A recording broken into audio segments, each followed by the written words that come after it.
મારા જીવ ચોખ્ખું કહેનારી માતા જગતમાં નહીં મળે।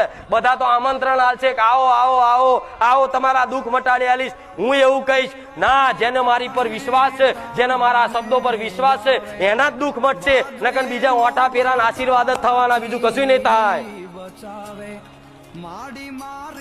હું જાણું છું એમાં સાચા ભાવિક ભક્તો ગણાય છે, પણ નવા નવા નવા મારા વખાણ વાપરીને આવતા હોય ને તો 2 રવિવારમાં તો થાકી જાય।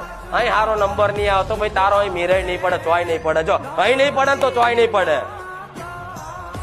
પણ કઈક ભાવિક ભક્તો આવી રીતે આવતા હોય તો દરેક ને કહીશ કે અહીં કોઈ તમને રવિવાર ભરાવામાં આવતા કોઈને કહેતી નહીં કે તમે આટલા રવિવાર ભરજો, તમે તમારા મનથી ભરો છો।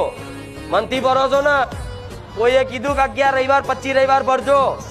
11 રવિવાર તો એટલે કહેવામાં આવે કે 11 રવિવાર કદાચ આઈને બેહો ને તો મારો અનુભવ થાય કે હું માતા કોણ છું, શું છું, હું કોણ છું, શું છું, એવું તો જગતમાં કોઈ ઓળખી નહીં શકે।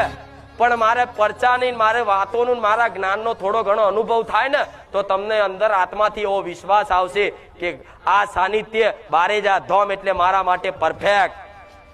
આવો વિશ્વાસ આવે ને એના માટે મારા સેવકો એમ કે ભાઈ તમે 11 રવિવાર ભરી તો જોવો, અને 11 રવિવાર ભરો ને એટલે ઓટોમેટિક માણસને વિશ્વાસ આવી જાય કે અહીં યારું પૂછવું નહીં, ભલે ચાલશે માં પૂછવા નહીં મળે, પણ પ્રવચનમાં તારા શબ્દો છે ને અમને હૃદય વાગે છે માં, અમને લાગુ પડે છે માં। આ તારા સાનિધ્યમાં આવીને અમારી માતા ઘેર જાગતી ફોટામાં વાતો કરતી દેખાય છે માં, દેખાય છે કે નહીં?